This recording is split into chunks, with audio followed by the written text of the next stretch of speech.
So if we abuse this in the correct way, we can change the dashboard into this.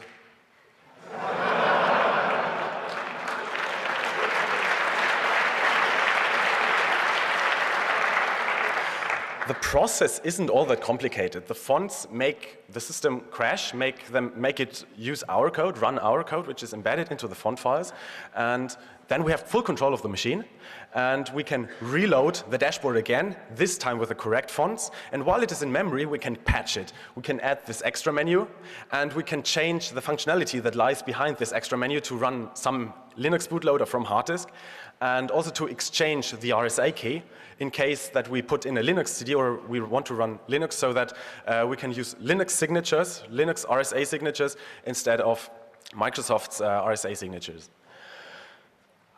So what the user had to do was just DD it to the USB stick as always, load the save game, and the save game had a script inside that installed the hacked fonts, because that script that was run in kernel mode from inside the save game had full control of the machine, could do anything on hard disk. We had a driver for the hard disk structures, so Linux could do that. And every time you turn on the Xbox, the fonts crash, and you get that hacked dashboard, which makes it possible to run Linux for a menu, or you can still run games. And it's interesting to note that this is a real chain of mistakes. Well, USB storage, using USB storage as memory cards made it a lot easier for the average person at home to duplicate this. But if any of the following hadn't existed, then there wouldn't have been the possibility. If games didn't run in kernel mode, there wouldn't have been this possibility. Or if there hadn't been any game exploits, if there was just good code, or if the fonts had been checksummed, or if there hadn't been a font exploit. And just this combination made it. And by the way, there's another exploit in the playlist handler. So there's lots of bugs in this code. And well, this code is trusted. After all, it's done by Microsoft. Microsoft fixed this. How did they fix it? Well, they could first really fix the bug. They did it right. They fixed that buffer vulnerability and shipped fixed versions of the dashboard with new Xboxes. And for all that, all those people who were on the Xbox Live online gaming network got updates without users' permissions. But hackers could just downgrade the dashboard again, put the hard disk into a PC or go into Linux and then DD the old image of an old Xbox or a backup of the image back there, and you still had the old dashboard with the old vulnerability. It still worked. So it wasn't really effective what Microsoft did. Okay, next step, Microsoft blacklists the old dashboard, of course. So the kernel has a blacklist so that it's not possible to run that old single executable with a certain checksum. But there was another executable on hard disk with the same bug. And of course they fixed it in this one as well when they recompiled. But the old dashboard also had this file and it wasn't blacklisted. So we could just use that file for the font exploit. Microsoft reacted. They blacklisted that extra file. Well, there was another file. That file was -update. The first Xbox is shipped without Xbox Live support. It was introduced about a year later. So every Xbox Live game had to have an update application for the dashboard so that the dashboard could do IP configuration, DSL configuration and all that. And this updater is in every Xbox Live game. It has the same bug. It is not blacklisted. And Microsoft did not blacklist this one for a single reason, because this old games must always work. If I buy a brand new Xbox, one of the latest series, and buy the old game of eBay, it must run. They cannot blacklist this. So effectively, the hackers have won at this point.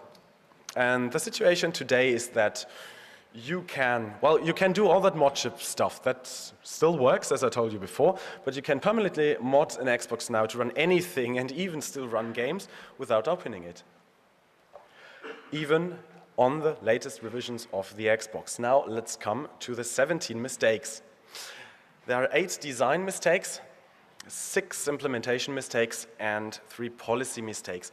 Perhaps you had a closer look at the summary of this talk as on the website. which said like 8 design mistakes, 5 implementation mistakes, and 3 policy mistakes, but still 17 mistakes. That was because originally my talk was about 60 mistakes, but then I submitted the paper and found 17 mistakes, and the other numbers hadn't been updated yet. So it's now 17 mistakes. And please note that these are mistake classes, and several of them had been made more than once. Let's start with design mistakes. Mistake number 1. Security versus money. There's no such thing as more secure or less secure. The only thing there is security is either effective or is not effective. There is never any sensible compromise between security and money. So if you think you don't want to spend so much money for security, there's a hard cut between secure and insecure. So if you go across that border, you will have an insecure system. So better spend that 1 cent more and you get a secure system. So trade-offs make no sense. And why do we do all this security stuff? Because we don't want to lose money on copies, on people just running Linux, all that. So we must spend money. That's the big thing. We can't save money on that. And they made this mistake several times. The in-system programming of Flash is the reason why there is no ROM chip but a Flash chip, and why there is that override functionality on all that. If they had taken a ROM chip from the beginning, then lots of these possibilities wouldn't have been there. Second thing is they used cheap and faulty RAM by Samsung, which was so much cheaper, but for that they needed that RAM initialization, and because of the RAM initialization, their code would not fit in 512 bytes and therefore would have to use the virtual machine, and the virtual machine had the bugs. So because of money again. Third thing is the secret ROM, they should have put it into the CPU, so it couldn't have been sniffed so easily and bugs couldn't have been found so easily. But they put it into the South Bridge because it was cheaper than into the CPU. And they never updated the South Bridge again because it was so expensive the first time, and they thought they would get it right the second time. So that's basically the reason why the Xbox is still hardware vulnerable today. They could do that update, but they never did. The second thing is never do any trade-offs between security and speed, because speed doesn't really matter that much. It makes no sense for your applications or your hardware to be 10% faster, but then less secure. That might be effectively insecure, because 10% in computing is nothing. 200% faster or slower, that's a big thing, but 10% is not. And the fact that all games run in kernel mode might be because of speed. So that's yet another mistake. Mistake number 3, never underestimate the combination of weaknesses and what is possible with that. Be aware of that combination can lead to a successful attack, even if each vulnerability isn't that severe. And it makes no sense, if you have a component that is not perfectly secure, to put another barrier in front of it. Instead, you must really fix your vulnerable component. Where this has happened was with 007 and the dashboard. With 007 alone, we could run Linux. We could not eject the DVD tray because it would reset. We would have to buy that game, not rent it, buy it, because every time you reboot, you need it. It doesn't make so much, it's not so much fun. And the dashboard exploit alone wouldn't be so much fun, because you would have to connect that the hard disk to a PC and do all that. But in a combination, it is really trivial to do anything that you like. Mistake number 4, never underestimate the resources that hacker might have. Because many people have access to hardware at work. Many people have access to hardware at university. Or there are also commercial hackers, some people that just spend money, that invest money into finding security vulnerabilities. For the Xbox One, not much has been done there by commercial hackers, but I think this is getting more important in the future. And that point that this would be too expensive or too much work to hack is nonsense. Because there's never too much work. There are so many people out there, so many great people out there that can always make something that is hard can always break something like that. And Microsoft obviously underestimated that someone holding a PhD degree from the MIT and had access to MIT's hardware lab, that is Bunny, could quite easily sniff that hypertransport bus. Talking about making it easier or making it harder, it makes no sense to make something harder for hackers. Instead, you must make it impossible for hackers. If you just make it harder, this won't have any significant effect. Obstacles don't slow down hacking. Because there are so many hackers, it always works. It makes no sense to use your energy for that. You might even think that you're more secure by having so many obstacles, but you must have barriers instead. Use that resources to have real barriers that there is no practical way to cross or even no theoretic way to pass them. There are so many obstacles in the security system that had no real effect. The first one is that save games. Every save game is signed so that you can't just change a single byte. It won't be accepted then. But who signs the save games? The games, because they can be done at runtime. So every game has the private key for signing the save games. So just look at the games and you have the private key. So it made no difference at all. The hard disk is ATA password protected. If you put it in a PC, you can't read any sector. But if you turn on the PC and the Xbox and hot swap the cables, no problem. So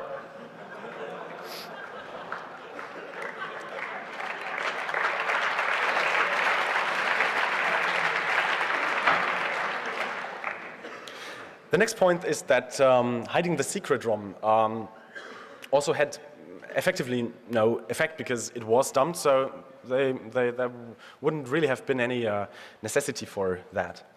And the last thing is that if you put a game into a PC drive, you can't read it.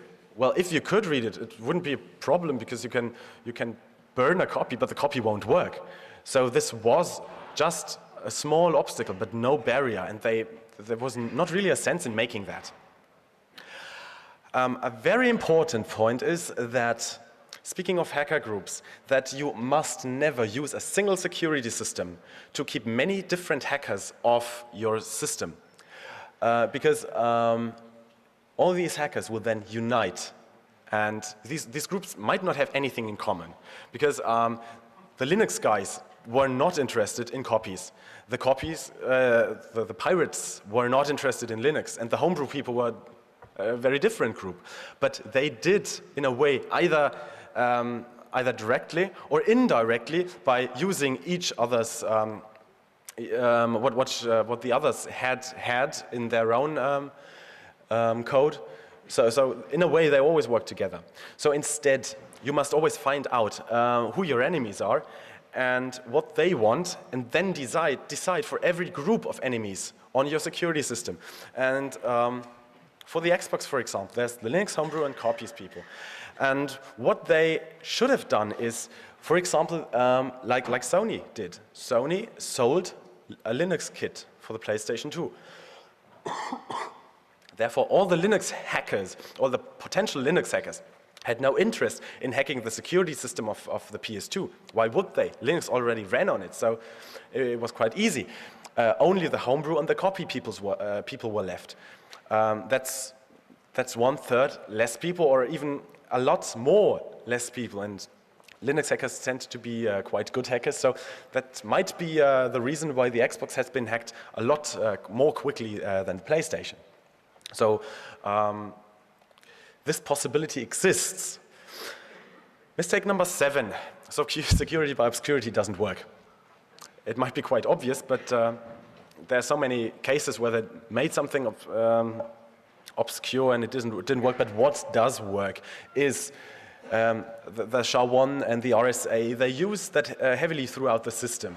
And at all cases where they use that old, well-proven code, there are no vulnerabilities that we could find. Well, they work if they are used correctly, of course. So don't use RC4 as a hash. So they hit the ROM, they encrypted the flash contents, which